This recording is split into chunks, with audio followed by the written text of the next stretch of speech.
नमस्कार। आप सुन रहे हैं द बॉलीवुड रेडियो और मैं हूं आपके साथ आकाश।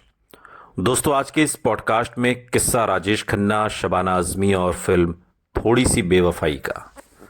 राजेश खन्ना जब अपने गोल्डन पीरियड में थे तब उनका एक अलग चार्म था, हम सभी जानते हैं। साल 1969 से लेकर 72-73 तक। तब शबाना आजमी उतना बड़ा नाम नहीं थी, लेकिन जब राजेश खन्ना के सितारे गर्दिश में आए और एक तरीके से कहा जाने लगा कि अब काका का गोल्डन पीरियड बीत चुका है और एंग्री यंग मैन के तौर पर अमिताभ बच्चन सिनेमाई पर्दे पर सामने आ चुके थे और लोग उन्हें पसंद कर रहे थे। राजेश खन्ना और अमिताभ बच्चन में एक भिन्नता ये थी कि राजेश खन्ना हर फिल्म में कमोवेश अपने आप को दोहरा रहे थे। यानी कि जो रोमांटिक इमेज थी उनकी, जो उनका एक स्टाइल था, वो लगभग हर फिल्म में कॉपी हो रहा था। और एक दूसरी वजह यह भी थी कि वो फिल्में जो साइन किया करते थे उसकी ना कहानी देखना ना कुछ, बस लॉटरी उछाली और फिल्में साइन कर ली, थोक के भाव फिल्में साइन करते थे। वहीं दूसरी ओर अमिताभ बच्चन, सलीम जावेद का हाथ उनके ऊपर था और एक से बढ़कर एक स्क्रिप्ट सामने आ रही थी। दीवार, शोले, शांत, मतलब अनगिनत फिल्में हैं जो आप जिन्हें देख सकते हैं आप, जो सलीम जावेद की स्क्रिप्ट से निकली और फिर कलम से निकली और उन्होंने जादू कर दिया। लेकिन इसी बीच शबाना आजमी के साथ राजेश खन्ना की जोड़ी एक नई कहानी लिख रही थी।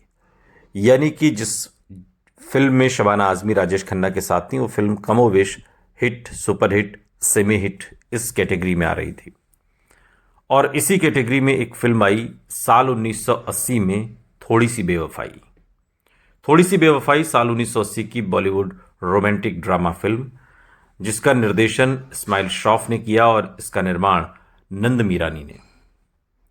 इस फिल्म में राजेश खन्ना और शबाना आजमी लीड रोल में हैं। ये फिल्म कलाकारों के प्रभावशाली अभिनय और खय्याम के संगीत और गुलजार द्वारा लिखे गए गीतों के लिए मशहूर है। ये फिल्म आपको पसंद आई हो ना आई हो, लेकिन इसके गाने आप इग्नोर नहीं कर सकते। इसके गाने आपने सुने भी होंगे और आप गुनगुनाते भी होंगे। व्यावसायिक रूप से थोड़ी सी बेवफाई ने बहुत अच्छा प्रदर्शन किया था। इनकी कमर्शियली ये फिल्म हिट रही थी और एक बड़ी हिट के साथ साथ 1980 की सबसे अधिक कमाई करने वाली फिल्मों में से भी एक फिल्म थोड़ी सी बेवफाई है। और कहानी कुछ इस तरह से है इस फिल्म की। अरविंद कुमार चौधरी एक बुजुर्ग अमीर व्यापारी हैं जिनकी पत्नी मर चुकी है और वो अपने इकलौते बेटे अरुण के साथ एक आलीशान हवेली में रहता है और दूसरी महिला सुजाता से दोबारा शादी करता है, जो विधवा है, और उसकी दो बेटियां वीना और सीमा हैं। अरुण को लगता है कि उसके पिता के जीवन में आई नई महिला एक बदचलन और सोने की खुदाई करने वाली है।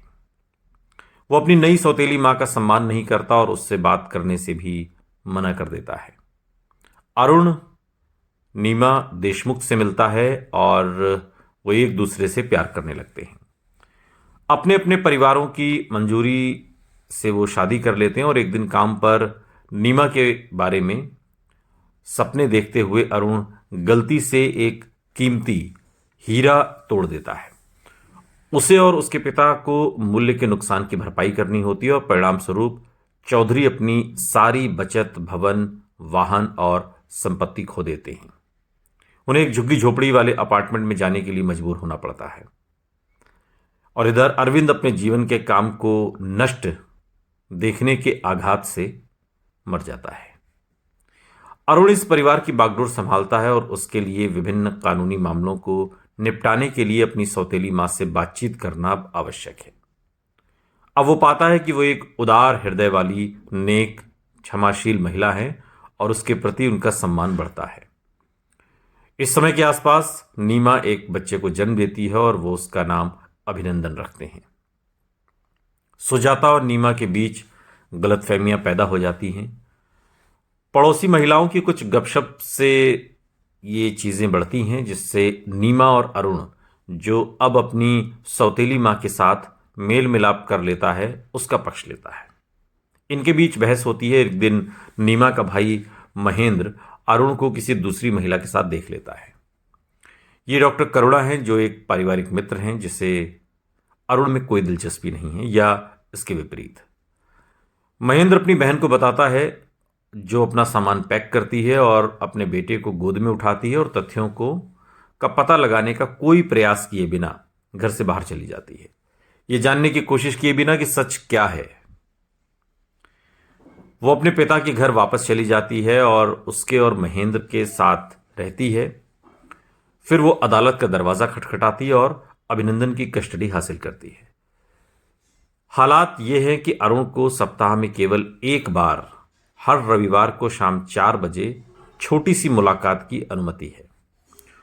उन्होंने फैसला लिया है कि वो अपने बेटे के 14 साल का होने तक प्रतीक्षा करेंगे और उसके बाद उसे घर ले जाएंगे। नीमा के पिता को भ्रष्टाचार निरोधक ब्यूरो द्वारा लालवानी नामक एक व्यवसायी से भारी रिश्वत लेते हुए गिरफ्तार किया जाता है। इससे परिवार को सार्वजनिक रूप से बहुत अपमानित होना पड़ता है और उनके सामने कई दरवाजे बंद हो जाते हैं। महेंद्र नीमा से अपने गहने बेचने और उसे पैसे मुहैया कराने के लिए कहता है ताकि वो जर्मनी में बस सके। वो वही कहती है जो वो चाहता है और उसके परिणाम स्वरूप वो जर्मनी चला जाता है और फिर कभी उसका पता नहीं चलता। नीमा अपने बेटे अभिनंदन को लेकर नासिक में अपने दूसरे भाई नरेंद्र और उसकी पत्नी के साथ रहने चली जाती है। यहीं पर अभिनंदन बड़ा होता है, हमेशा अपने पिता के बारे में जानने के लिए उत्सुक रहता है। सालों बाद कड़ी मेहनत से अरुण ने अपना भाग्य वापस पा लिया और एक अमीर और एक सफल व्यवसायी बन गया। अभिनंदन के 14वें जन्मदिन पर अरुण नीमा के दरवाजे पर आता है, केवल ये बताने के लिए कि उनका बेटा घर से भाग गया है।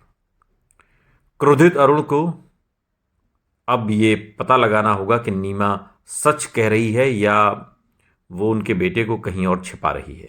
वास्तव में नीमा सच कह रही है। कुछ दिन पहले ही स्कूल में किसी अपमानजनक घटना के बाद अभिनंदन घर से भाग गया था और बड़े शहर मुंबई चला गया था। वास्तव में वो संयोग से सड़क पर अपने पिता से टकरा गया था और उनसे रास्ता पूछा था, लेकिन उनमें से कोई भी एक दूसरे को पहचानता नहीं था, ना तो राजेश खन्ना ना वो बेटा। डॉक्टर करुणा के घर के ठीक बाहर वो बीमार हो जाता है, जो अरुण की पारिवारिक दोस्त हैं। वो उसका इलाज करती हैं और पता लगाती हैं कि अरुण का बेटा है। वो तुरंत अरुण को मिलने के लिए बुलाती हैं। अरुण अपने बेटे के बिस्तर के पास भाग जाता है और दोनों एक दूसरे से मिलते हैं। वो अरुण के बारे में जानने के लिए उत्सुक हो जाती हैं।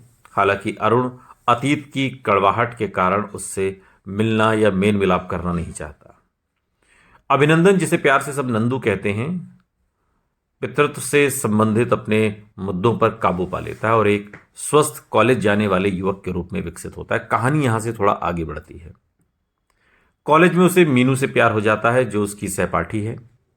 अपने दोस्तों के साथ बाइक की सवारी करते हुए वो एक ट्रक से टकरा जाते हैं और नंदू को अस्पताल में भर्ती कराया जाता है। उसके माता पिता दोनों उसके बिस्तर के पास पहुंचते हैं और इस स्थिति में अरुण और नीमा एक दूसरे से फिर मिलते हैं। वो अपने मतभेदों को सुलझाते हैं और नीमा स्वीकार करती है कि उसका संदिग्ध, प्रतिशोधी, अड़ियल रवैया बहुत गलत था। अभिनंदन नीमा और अरुण के साथ अपने बिस्तर के दोनों ओर सफलतापूर्वक ऑपरेशन करवाता है और इस बिंदु पर अभिनंदन अपने माता पिता से एक साथ आने के लिए कहता है, एक हो जाने के लिए कहता है और वो स्पष्ट रूप से सहमति देते हैं। और इस तरह ये पूरा परिवार पूरी जवानी अलग रहने के बाद उम्र के इस पड़ाव पर, जिसे अधेड़ उम्र कहते हैं, एक हो जाता है। ये इस फिल्म की कहानी है, जो थोड़ी सी बेवफाई के रूप में रची बसी गई। लेकिन ये फिल्म अपनी कहानी के लिए इतनी मशहूर नहीं हुई। ये फिल्म मशहूर हुई अपने गीतों के लिए। गीत और अपना म्यूजिक। फिल्म में राजेश खन्ना अरुण कुमार चौधरी के रूप में हैं, वहीं नीमा चौधरी के रूप में शबाना आजमी हैं। ए.के. हंगल अरविंद कुमार चौधरी के रूप में हैं। सुजाता चौधरी का किरदार उर्मिला भट्ट ने निभाया है। वीना चौधरी के रूप में गायत्री हैं और गौरी खुराना ने सीमा चौधरी का किरदार निभाया है। सिद्धार्थ रे अभिनंदन उर्फ नंदू के रूप में हैं। पद्मिनी कोल्हापुरे मीनू यानी नंदू की गर्लफ्रेंड के रूप में, और इस दौर में पद्मिनी कोल्हापुरे की भी उम्र बहुत कम थी। देवेन वर्मा नूरे चश्मे के किरदार में हैं और इस फिल्म के सभी गीत गुलजार साहब ने लिखे और संगीत है खय्याम का। और किशोर कुमार की आवाज़ में गाना है आंखों में हमने आपके सपने बसाए, बहुत मशहूर गीत है ये।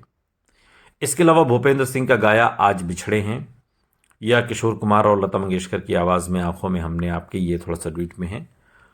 और बरसे फुहार आशा भोसले की आवाज़ में एक गाना है जो बहुत मशहूर हुआ इस फिल्म का, और निश्चित तौर पर यह गीत आपको भी पसंद होगा, हजार राहें मुड़ के देखी कहीं से कोई सदा ना आई।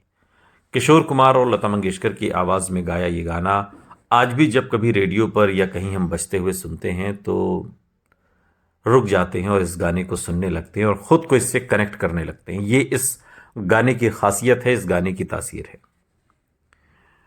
और मौसम मौसम प्यारा मौसम, अनवर और सुलक्षणा पंडित का गाया गाना, और सुनो ना भाभी जगजीत कौर और सुलक्षणा पंडित का गाया गाना, ये भी काफ़ी मशहूर गीत हैं।